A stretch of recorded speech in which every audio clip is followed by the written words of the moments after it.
Bonjour les enfants, j'espère que vous allez bien aujourd'hui. Allons commencer avec notre classe de français pour aujourd'hui à la page 119 sur les mythes et légendes. Je me rappelle ce qu'est une légende. Alors, on va lire ensemble c'est quoi une légende. Une légende est une histoire qui associe des faits réels et imaginaires. Par exemple, la légende de Paul et Virginie. Vous connaissez déjà l'histoire sur Paul et Virginie, n'est-ce pas? On avait déjà lu. La légende tente d'expliquer un événement ou les origines d'un lieu, par exemple. La légende de Peterborough, qui nous explique euh, l'événement et les origines. Une légende contient des personnages réels et imaginaires, par exemple la légende de Paul et Virginie. Il existe à Maurice et à Rodrigue des noms de lieux sur lesquels on pourrait imaginer des histoires pour en expliquer l'origine. C'est ainsi que naît une légende autour d'un lieu. Voici quelques-uns de ces noms de lieux qui font rêver. Vous avez à Maurice, on a Bain-Bœuf. On a aussi Bon-Bon-Dieu, La Forêt-Macabée, Case-Noyal, Deux Frères, Quatre Sœurs, Rivière des Anguilles et La Roche qui pleure. À Rodrigue maintenant, on a ces noms, Montagne-Charlot, Trou d'Argent et Caverne-Patate. Alors, ce sont des noms des lieux sur lesquels on pourrait imaginer des histoires.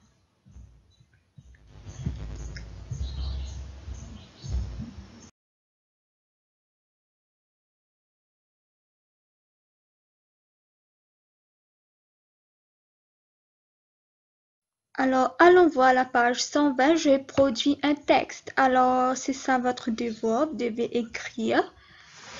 Ok, c'est genre une rédaction, vous devez écrire.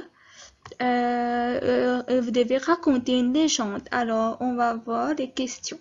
J'ai choisi le nom d'un lieu à Maurice ou à Rodrigue. Ok, je peux prendre l'un des noms de la page précédente ou je peux utiliser un autre nom de lieu. C'est à vous de voir si vous voulez prendre les noms tels, je ne sais pas, Bain-Bœuf, Deux Frères, Quatre Sœurs, ou si vous voulez utiliser un autre de votre choix. Je raconte une légende autour du lieu choisi en me basant sur les canevas ci-dessous autour de 100 mots. Alors, vous allez écrire autour de 100 mots, c'est à peu près 2 paragraphes de 10 lignes. Ok, vous allez raconter une légende. Par exemple, regardez les idées. Une petite fille, immense incendie, sauver des enfants prisonniers des flammes, traverser les flammes sans se brûler, joie ou tristesse. Alors, vous allez raconter une légende en vous basant sur un lieu. Par exemple, vous allez prendre Bon-Bon-Dieu. Vous allez raconter une légende autour de ce lieu en vous basant des idées. Une petite fille, immense incendie, sauver des enfants prisonniers, des flammes. C'est très très facile parce que aussi vous avez le titre, vous allez choisir vous-même. Pour vous aider, regardez dans votre page, vous avez la situation de départ. Qui sont les personnages de ton histoire? Quand se passe ton histoire? Où se passe ton histoire? Ok, vous avez quelques questions qui vont vous aider à répondre, à écrire cette légende. C'est autour de Ginny. Ok, Ginny, vous allez avoir autour de 100 mots. Maintenant, sur l'événement qui vient changer la situation de départ. C'est l'immense incendie. Quel événement pousse ton personnage ou tes personnages vers l'aventure? C'est l'immense incendie. Vous allez utiliser vos adjectifs pour décrire l'incendie. Les actions successives des personnages. Que font tes personnages? Qui apportent son aide? Quels sont les obstacles? Alors ici on est prisonnier des flammes. Alors c'est quoi les obstacles? On doit traverser les flammes sans se brûler. N'est-ce pas? Allons voir.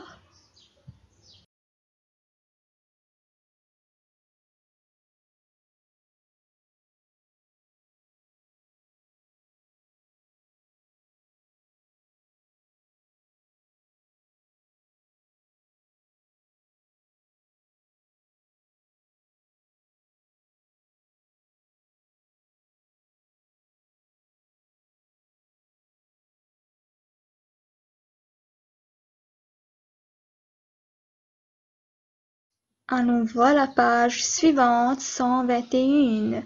Alors, la situation finale maintenant. Comment se termine votre histoire? La joie ou tristesse, c'est à vous de décider.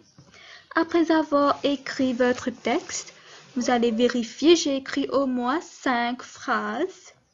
Ma légende a un début et une fin. Les événements ont une suite logique. J'ai utilisé des adjectifs appropriés. C'est très important, vous allez utiliser vos adjectifs. J'ai vérifié l'orthographe des mots. Alors l'orthographe, c'est la manière dont vous avez écrit vos mots.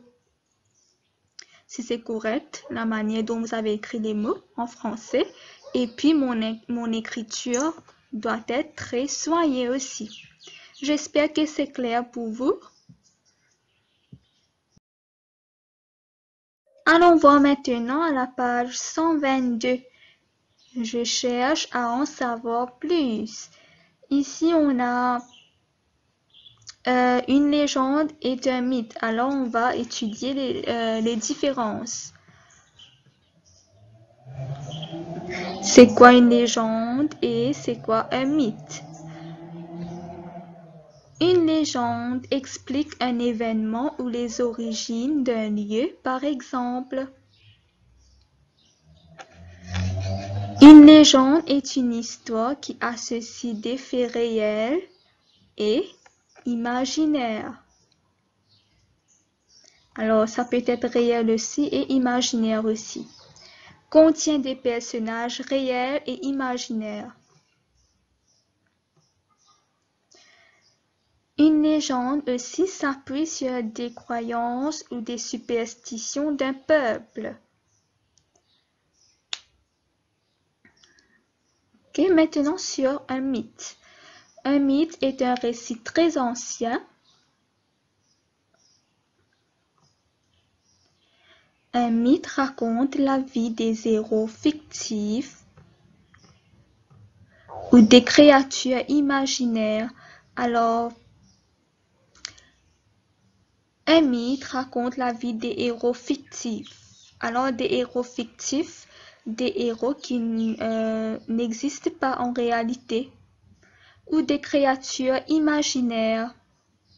Pareil, des héros et des créatures qui n'existent pas en réalité. Ce sont fictifs, imaginaires. Les personnages ont souvent des forces surnaturelles. Surnaturelles, on a vu, c'est au-delà de la force des humains. Exemple, l'immortalité.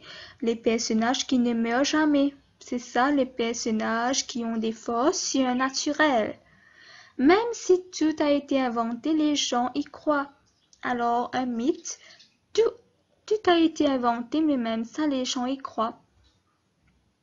D'accord, c'était ça la différence entre une légende et un mythe. Maintenant, regardez au bas, vous avez l'exercice 1. Je prépare un poster sur un mythe ou une légende autour d'une montagne. Choisis une montagne à Maurice, exemple Peterborough, Lyon, Pouce, etc. ou dans un autre pays. Tu peux t'aider des deux modèles suivants pour préparer ton poster. Tu présenteras ensuite ton poster devant la classe. Alors, ce sera très intéressant à faire. Il faut faire des recherches surtout. D'accord, sur une montagne, que ce soit à Maurice ou dans un autre pays. Votre poster doit être basé sur une légende ou un mythe. Vous allez vous aider des deux modèles suivants pour préparer le poster. Et puis, à la rentrée des classes, on va voir votre poster devant la classe. D'accord, alors c'est tout pour aujourd'hui. J'espère que vous avez aimé pour aujourd'hui. C'était une activité très intéressante pour vous. Maintenant, allons passer à votre devoir. Alors, c'est ça vos devoirs, pages 120 et 122, ce qu'on vient de discuter. D'accord? Vous allez réviser, vous allez faire vos devoirs et puis n'oubliez pas de réviser aussi sur le passé simple. Apprenez à conjuguer à la maison, à lire à haute voix vos verbes. Nous allons nous rencontrer pour notre prochaine classe de français. Alors prenez bien soin de vous. Au revoir.